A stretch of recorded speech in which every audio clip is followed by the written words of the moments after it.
वो जो नकली किसान सत्ता में बैठे हुए हैं, जो हेलीकॉप्टर से आकर के और फोटो खिंचवा करके ट्रैक्टर पे बैठ करके आकर के हमको ये समझा रहे हैं कि हम लोगों को बिल नहीं पता है, तो आज मैं उनको चैलेंज करती हूँ कि जितने भी अदाकारा है ना, ये स्मृति ईरानी, कंगना रनावत और हेमा मालिनी जी, ये यहाँ पर आकर के हमें बिल समझाएं, हमें ये समझाएं कि हमारी आमदनी कैसे दुगनी होती है। तो हम अगर वो हमें समझा देंगे और ये साबित कर देंगे कि वो असली किसान है, तो हम यहाँ से छोड़कर चले जाएंगे और आंदोलन नहीं करेंगे। है ना आदमी, आप ये बताइए कि सारे बिल जो हैं इतने बड़े बड़े इंडस्ट्रियलिस्ट के फेवर में, आप टैक्सेस भी नहीं, रिबेट भी नहीं लेंगे, उनको इतने ज्यादा मुनाफे आप दे रहे हैं, सरकारी मंडी खत्म हो जाएगी तो फायदा किसको होगा? आप क्या समझते हैं कि जो किसान है, जो अन्नदाता है, वो बेवकूफ है? आज पढ़ा लिखा किसान है। आज आपको डर किस लिए लगता है कि वो जीन्स और पिज्जा? जी नहीं, वो इसलिए नहीं कि आज किसान जो है वो पढ़ लिख गया है, उनके बच्चे जो है वो विदेश में है और यही चीज नहीं चाहती है। वो बार बार क्या कह रहे हैं, उनको लगता है कि अभी भी किसान वही फटे पुराने जो पिछड़ा वर्ग है और जो गरीब किसान है वही हमारे देश में बसता है। घर से निकलिए, मुझे लगता है कि वोट बैंक हथियाने के बाद आप लोग घर से निकले ही नहीं हैं। आप लोग बाहर निकल के देखिए, आज किसान जो है वो जागरूक है, पढ़ा लिखा है और उनको अपने हक के बारे में पता है। और अभी भी अगर आप ये नहीं समझ पाए हैं तो दुर्भाग्य है। अब जो इलेक्शन आएगा उसमें आपको सबक सिखा दिया जाएगा। जो 3 तलाक है वो महिलाओं के पक्ष में था। मैं खुद सोशल एक्टिविस्ट हूँ और मैं पिछड़े राष्ट्र से ज्यादा डर, पिछड़े भारत से ज्यादा डर मुझे भूखे भारत से लगता है। इसलिए किसान की हिम्मत और मेहनत को दिल मेरा सलाम ये करता है और इसीलिए आज हम यहाँ पर हैं। हम इसलिए नहीं हैं यहाँ पर कि उन्होंने जो पिछले बिल अगर अच्छे हैं, देश के हित में हैं, तो हम लोग उसके समर्थन में थे और हमने कभी प्रोटेस्ट नहीं किया। लेकिन ये जो काले कानून है ये पूंजीपतियों के हित में है, ये उनकी जेबें भरने के लिए है, ना कि गरीब किसानों की और हमारे जो अन्नदाता हैं उनको समर्थन की, उनकी जो पूंजी है उनको डबल करने। आज जमीर बचा है वो किसानों का साथ देगा और किसानों के समर्थन में आएगा और ये जो सरकार हथकंडे अपना रही है ये विफल हो जाएंगे और हमारे जो किसान भाई हैं वो जीतेंगे।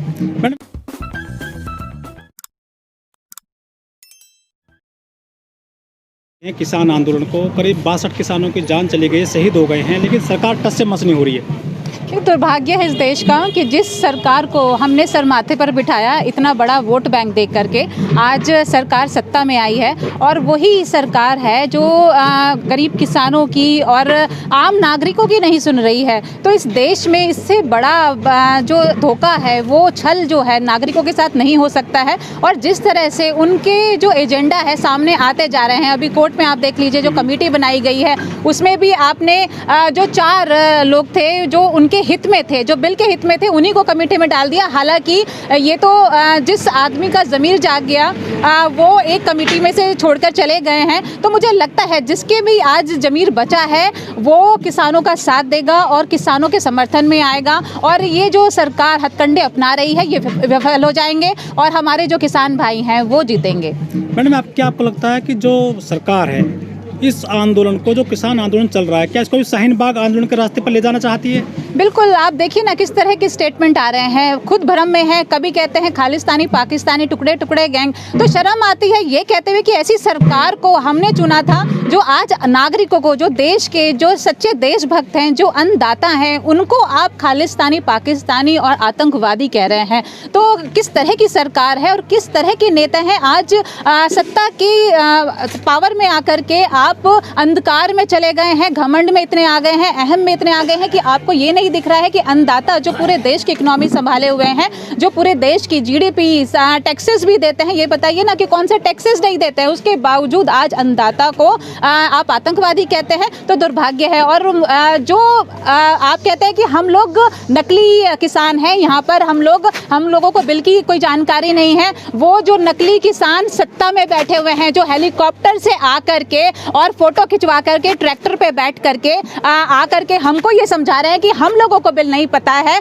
तो आज मैं उनको चैलेंज करती हूँ कि जितने भी अदाकारा है ना, ये स्मृति ईरानी, कंगना रनावत और हेमा मालिनी जी, ये यहाँ पर आकर के हमें बिल समझाएं, हमें ये समझाएं कि हमारी आमदनी कैसे दुगनी होती है। तो हम अगर वो हमें समझा देंगे और ये साबित कर देंगे कि वो असली किसान है, तो हम यहाँ से छोड़कर चले जाएंगे और आंदोलन नहीं करेंगे। मैडम, जो सबसे बड़े वकील हैं हमारे देश के, अटॉर्नी जनरल हैं सालवे साहब, वो कहते हैं कि ये तो खालिस्तानी है, असली किसान तो खेत में सिंचाई कर रहा है, गेहूं की गन्ना छील रहा है, ये तो कुछ क्या कर लाकर बैठा गया है यहाँ तो पे सड़क आइए पर। ना, अगर आपको हम खालिस्तानी और आतंकवादी लगते हैं तो हिम्मत क्यों नहीं है आपके अंदर? आप तो इतने एनकाउंटर स्पेशलिस्ट बनते हैं, आपकी सरकारें सीना ठोक करके कहती हैं हम आतंकवादियों को देश से बाहर निकाल देंगे। हम बैठे हैं ना, आइए मारिए सीने पर गोली मारिए। ये पीठ पीछे बातें करके सिर्फ एसी मकानों के अंदर बैठ करके ये जो बिल बनाते हैं ना, तो ये हथकंडे छोड़ दीजिए, ये विफल हो चुके हैं। देश का किसान जाग चुका है, जागरूक हो चुका है और आज कंधे से कंधा मिलाकर के सब इस आंदोलन में शामिल हैं। और अगर अभी भी आपकी आंखें नहीं खुली हैं तो अभी भी जाग जाइए। ये जो आपका डर है ना, ये सरकार का डर है। ये जो कोर्ट में जा रहे हैं, हम तो कोर्ट में नहीं गए हैं, कोर्ट में कौन गया है? सरकारें गई हैं। तो ये सरकारों का जो अंदर का डर है ना, ये सब बातें करवा रहा है। और डर के मारे वो लोग चाहते हैं कि किसानों को किसी तरह से लोगों के सामने आतंकवादी घोषित करके इसको विफल किया जाए। वो अब होने वाला नहीं है। अब आप चाहे कुछ भी कह लीजिए, हम लोग यहाँ पर डटे हुए हैं और आप कुछ भी कर लेंगे, हम लोग इस बिल के समर्थन में यहाँ बैठे रहेंगे। मैडम, आज शिवसेना ने भी ये कहा है कि जो सरकार है ये किसान आंदोलन को देशद्रोही का रंग देकर इन्हें देशद्रोही का रंग देने की कोशिश कर रही है और इन पर कार्रवाई करने की कोशिश करेगी। कार्रवाई कर लीजिए, हम तो यहाँ बैठे हैं ना, हम तो शांतिपूर्वक, अगर शांतिपूर्वक धरना देना अपराध है तो करिए आप हमारे ऊपर कार्रवाई। हम तो बैठे हैं, आप आइए ना, आंसू गैस के गोले छोड़िए, आप वाटर कैनन चलाइए, आप गोली चलाइए। हम लोग यहाँ पर गांधीवादी तरीके से बैठे रहेंगे और हमेशा अपना जो हक है वो लेकर ही जाएंगे और अपनी आवाज़ को बुलंद करेंगे। सरकार चाहे कुछ भी, आज अंधी हो गई है सरकार, आज जो उनकी आंखों पर पट्टी पड़ी है ना इस सत्ता की और ताकत की, इसको आज हम हटाकर ही जाएंगे। क्योंकि हर एक देशभक्त का जिम्मेदारी बनती है कि सरकार की आंखों पे जो ये अंधकार छा गया है, जो सत्ता का नशा छा गया है, इसको उतार कर ही हम लोग दम लेंगे और सही दिशा में उनको लाकर ही रहेंगे। मैडम, आज कांग्रेस ने दिल्ली में भी जंतर मंतर पर प्रोटेस्ट किया है, जिसमें राहुल गांधी और प्रियंका को भी जो है गिरफ्तार किया गया थोड़ी देर के लिए, फिर छोड़ दिया गया। अजय कुमार लल्लू को अरेस्ट कर लिया गया था, लेकिन क्या आवाज़ दबाने की कोशिश की जा रही है? मुझे बताइए ना, डर किस बात का है? क्यों अरेस्ट कर रहे हैं? पहले तो आप कहते थे कि जो विपक्ष है वो इतना कमज़ोर है कि वो कहीं स्टैंड ही नहीं करता है। तो अगर वो कहीं है ही नहीं तो उनसे इतना भय क्यों है? उनको गिरफ्तार क्यों किया जा रहा है? आतंकवादी हैं, कुछ पाकिस्तानी हैं, आप साबित तो कीजिए। आपने पहले CAA बनाया, NRC बनाया, हमने कुछ कहा क्या? उसके बाद आपने कितने आतंकवादी पकड़ लिए, कितने आपने खालिस्तानी पकड़ लिए, और पकड़ लिए हैं तो हमारे सामने लाइए, हम लोग भी आपका समर्थन करेंगे। लेकिन आप इस तरह से किसान को बदनाम करके, अन्नदाता को अगर आप बदनाम करके अपने हथकंडे अपना करके अपना एजेंडा साबित करना चाहते हैं और इन 3 काले कानूनों को लागू करना चाहते हैं, तो हम लोग इस विरोध में हमेशा खड़े रहेंगे, चाहे आप कुछ भी कर लीजिए। आज देश की जनता जागरूक हो चुकी है। मैडम, जो मोदी सरकार है, ये जितने भी कानून लेकर आई है, जो फैसले लिए हैं, चाहे नोटबंदी हो, GST हो, 370 हो, 35 हो, किसान कानून हो, 3 तलाक हो, कोई भी वापस तो लिया नहीं है, तो किसान कैसे जीतेंगे सरकार से? देखिए, जो बिल अच्छे हैं, जो 3 तलाक है वो महिलाओं के पक्ष में था। मैं खुद सोशल एक्टिविस्ट हूँ और मैं पिछड़े राष्ट्र से ज्यादा डर, पिछड़े भारत से ज्यादा डर मुझे भूखे भारत से लगता है। इसलिए किसान की हिम्मत और मेहनत को दिल मेरा सलाम ये करता है और इसीलिए आज हम यहाँ पर हैं। हम इसलिए नहीं हैं यहाँ पर कि उन्होंने जो पिछले बिल अगर अच्छे हैं, देश के हित में हैं, तो हम लोग उसके समर्थन में थे और हमने कभी प्रोटेस्ट नहीं किया। लेकिन ये जो काले कानून है, ये पूंजीपतियों के हित में है, ये उनकी जेबें भरने के लिए है, ना कि गरीब किसानों की और हमारे जो अन्नदाता हैं उनको समर्थन की, उनकी जो पूंजी है उनको डबल करने के लिए। मैडम, इस पूरे किसान आंदोलन में 2 बड़े जो उद्योगपति हैं, अडानी और अंबानी, वो कह रहे हैं कि हमको इसमें बेकार की घसीटा गया है, हमारा कुछ मतलब नहीं है किसानों से, ना हम जमीन लेते हैं डायरेक्ट, ना अन्न खरीदते हैं, हम तो दूर हैं इससे, हमको बदनाम किया जा रहा है। बदनाम तो ऐसे ही हो जाता है ना आदमी। आप ये बताइए कि सारे बिल जो हैं इतने बड़े बड़े इंडस्ट्रियलिस्ट के फेवर में, आप टैक्सेस भी नहीं, रिबेट भी नहीं लेंगे, उनको इतने ज़्यादा मुनाफे आप दे रहे हैं, सरकारी मंडी खत्म हो जाएगी तो फ़ायदा किसको होगा? आप क्या समझते हैं कि जो किसान है, जो अन्नदाता है, वो बेवकूफ़ है? आज पढ़ा लिखा किसान है। आज आपको डर किस लिए लगता है कि वो जीन्स और पिज़्ज़ा? जी नहीं, वो इसलिए नहीं कि आज किसान जो है वो पढ़ लिख गया है, उनके बच्चे जो हैं वो विदेश में हैं और यही चीज़ नहीं चाहती है। वो बार बार क्या कह रहे हैं, उनको लगता है कि अभी भी किसान वही फटे पुराने जो पिछड़ा वर्ग है और जो गरीब किसान है वही हमारे देश में बसता है। घर से निकलिए, मुझे लगता है कि वोट बैंक हथियाने के बाद आप लोग घर से निकले ही नहीं हैं। आप लोग बाहर निकल के देखिए, आज किसान जो है वो जागरूक है, पढ़ा लिखा है और उनको अपने हक के बारे में पता है। और अभी भी अगर आप ये नहीं समझ पाए हैं तो दुर्भाग्य है। अब जो इलेक्शन आएगा उसमें आपको सबक सिखा दिया जाएगा। मैडम, जो बीजेपी के अध्यक्ष हैं अमित शाह, पहले कहते थे कि हम 50 साल राज करेंगे, वो तो मजबूत स्थिति में है।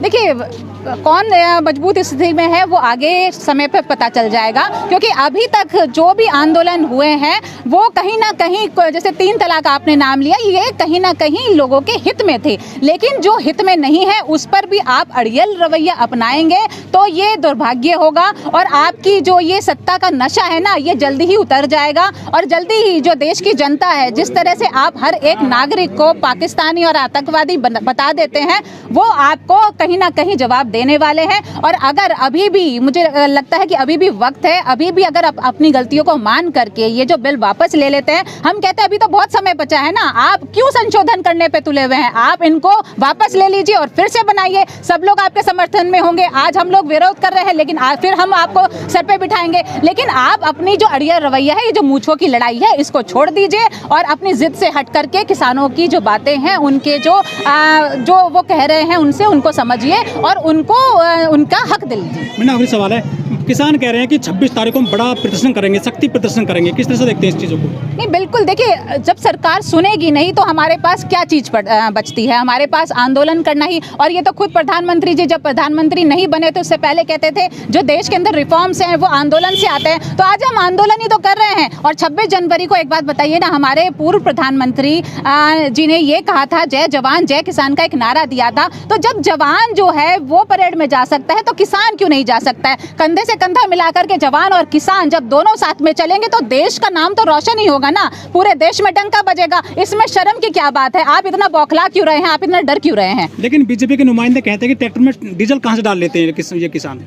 कहाँ से डालें? जहाँ से कमाते हैं, जहाँ से आप तो इनकम एक बार में देते नहीं हैं, आप तो साल साल और कितने कितने साल हो जाते हैं। सुप्रीम कोर्ट के ऑर्डर के बाद भी 14 दिन के अंदर पेमेंट है, उसमें आप जो किसानों को पेमेंट नहीं देते हैं। लेकिन अगर वो मेहनत करके बंजर ज़मीन में भी खेत हल चला करके, अगर अन्न उगा करके और अपनी मेहनत से अगर पैसा कमाते हैं तो आपको उसमें भी दिक्कत है। पहले तो आप भी बहुत बड़े बड़े नारे देते थे, महंगाई के लिए आप बहुत बड़े बड़े नारे देते थे, आज वही महंगाई आपने इतनी आसमान छू गई है। उसके बाद भी किसान हिम्मत करके फिर भी देश का जो है पेट पाल रहा है और सबको अन्न दे रहा है, उसमें भी आपको दिक्कत है कि कहाँ से तेल डाले थे। अरे शर्म आनी चाहिए आपको, ये देखना चाहिए कि ये तेल इतना महंगा क्यों है, क्योंकि इसी महंगाई को आपने इतने नारे दे करके आप सत्ता में पहुंचे हैं और आज इसी को आप ये कह रहे हैं कि हम लोग कैसे डाले थे। आप ये बताइए ना, अमित शाह जी के जो बेटे हैं उनका जो बैंक बैलेंस है वो डबल कैसे हो गया? आप मुझे ये बताइए ना, इतने सारे जो विधायक हैं वो पहले अपने आप को गरीब किसान, आप खुद अपने आप को भिखारी और न जाने क्या क्या कहते थे, ये कहते थे कि मैं तो झोला उठाकर आया हूँ, झोला उठाकर चला जाऊंगा। आप खुद 10-10 लाख के सूट पहनते हैं तो आपके पास कैसे आया? तो इस तरह की बातें जो हैं ये ना करें, क्योंकि जो ये जनता का पैसा है जिसको आप इस्तेमाल करते हैं। नमस्ते ट्रंप याद होगा कितना पैसा लगा था, तो वो सारे आज बीजेपी के कितने बड़े बड़े कार्यालय बन गए हैं, वो पैसा कहाँ से आया? तो आप पहले उनका हिसाब दीजिए, तब जो किसान है उनके ट्रैक्टर के अंदर कहाँ से पेट्रोल डीजल आता है उसका जवाब हम देंगे आपको फिर। ठीक है।